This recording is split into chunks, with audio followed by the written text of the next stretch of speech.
Lenders and bonding companies don't just hand out money, they invest in businesses, and construction businesses are ones that are really hard to trust and evaluate. Most companies, most contractors think that revenue or hustle is going to be enough to convince these businesses to invest in them, but it's really about proving your financial strength. So today in this video, I'm going to walk you through exactly what lenders and bonding companies are looking for and how to build the trust that gets you better rates, bigger bonding capacities, and more lending opportunities. But before all of that, if you like this content, please like, subscribe.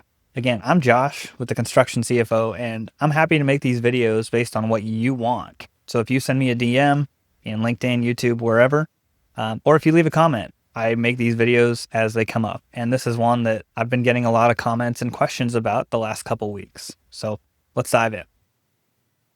It seems like every conversation I start with a construction contractor is, I have this $2 million contract and nobody will loan me money. What do I do? And people don't loan money based on contracts. They don't know whether your estimating process is accurate or not. That $2 million contract could really cost you $2.5 million. And outside of all the promises and the personal guarantees, a lender needs to make sure that they're going to get their money back. And a bonding agent needs to make sure there's not going to be any claims against your bonds. Otherwise, it's just a huge risk. And again, these people are investors, so they care about that kind of thing.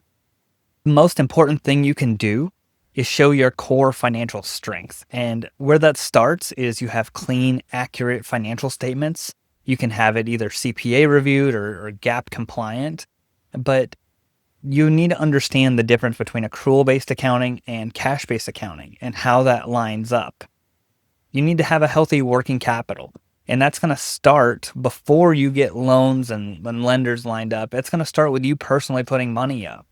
You're not going to be able to just start a business, get an EIN, and go get a $2 million loan tomorrow to start a business. Lenders don't believe that they're ever going to make their money back when they just give you $1 million out the gate and you haven't proven anything. The last part of the core financial strength is you want to show a strong equity position, and the stronger it looks, the more they're going to give to you. Basically, think about loans as not, I need money and so I have to go get the money loaned so I can pay it back. It's more, I don't need your money, but if you would loan to me, I can pay you back and it'll help me scale. It's a win-win situation.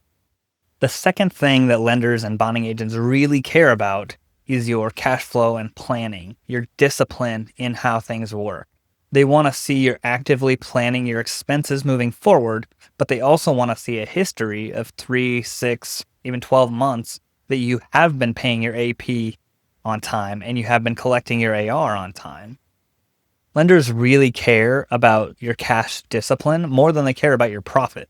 Because at the end of the day, you can put all the profit you want on paper, but if you can't collect it, then it's not really profit and you're going to have to write it off at the end of the year anyway. The third area that lenders and bonding agents really care about is your job level financial control.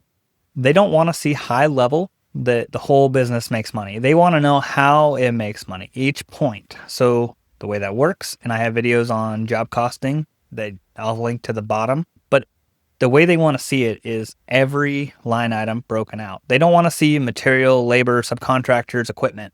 Good enough. They want to see, how much should I plan on rock? How much should I plan on PVC or concrete or whatever material you buy? They want to see, how much labor did you plan for underground or rough-in or trim or specialty areas or phase A? They want to know that whatever you estimated, you made money on, or you at least did it at the rate you said you were going to do it. Because overall, anybody can hide numbers. I can make a job look like it makes 70%. Anybody can. All you have to do is hide the expenses in your SG&A instead of job cost. But that doesn't do a bank any good. They're going to know those tricks, obviously. They look at spreadsheets all day and they know numbers. So you have to know the game and what they're looking for, and you have to execute on it. You can't just make stuff up. Nobody's going to believe it, and you're going to have higher rates. You're going to have less bonding capacity, less lending capacity, or you're just going to get outright denied. Part of the job level financing too is you want to have accurate WIP reporting. I have another video that I just put out about WIP reporting. You can check that out below, and I'll link it to the end of the video as well. What that shows is your cash position. Are you overbilled, underbilled? It shows, have you been making money on projects? Do you have change orders? Do you track them? You need to be able to track your change orders, or that's a huge red flag, because everybody knows anything about construction knows that change orders happen on every single project. It's just a matter of whether you collect on it or not. The last part of project level finances isn't the historical, it's the future. It's your forecast. So they want to know, just because you spent $10,000 on rock today, is that all you're going to spend? Or do you know that you have another $5,000 in a purchase order that you're going to spend? And does that $15,000 fall within your budget? If it's a $20,000 budget, you made money. You're doing great. You're showing the bank that you make money on rock. But if it's a $10,000 budget and you spent $15,000, they're going to have a lot of questions. Is this person's estimating process right? Do they manage their materials well? Did they underbid something? Did they miss a detail? Like, there's so many problems that come through, and they're just red flags. They're all things that we can work through and talk through. Maybe it was a one-off, but having consistency over a lot of projects over years is going to give you better rates, and it's going to give you better capacities. And that brings us to the fourth point and the final point. They want to know that you manage risk well and you don't take on more than you can handle. The biggest problem that I see with new businesses is they start and they get this $2 million contract. They've been at it for maybe 6 months or a year, and they're trying to win the jobs that they're used to doing because they've worked for big companies. They finally get into a $2 million project. But when they're going through the financial review, where the general contractor is asking, hey, can we see how your finances look to make sure that you can handle this, and we trust you, and you're not just a huge risk or liability, banks are doing the exact same thing. They want to know, can you actually handle this? Have you ever managed $2 million? Because if you haven't had $2 million flow through your account before, that's enough for people to retire on and just skip town. And honestly, the stats are not in your favor. So it's your word against the statistics that 75% of construction businesses fail within 3 years and 90% fail within 10 years. And until you can prove that you are one in the 10% that can make it past 10 years, you're going to constantly have higher rates and lower capacity. So to sum all of it up, it's really an easy solution. All you have to do is show banks that they can trust you. And not just banks, lenders, bonding agents, whoever wants to see your finances, and even general contractors.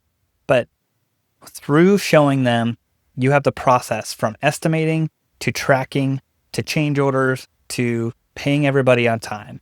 If you can show that those are the things that you do and you have the discipline to do it consistently on time, then you are going to get the best rates in the industry. And that's going to give you better business development, better estimating, because you don't have to price in a 15% interest rate. You only have to price in a 3% interest rate.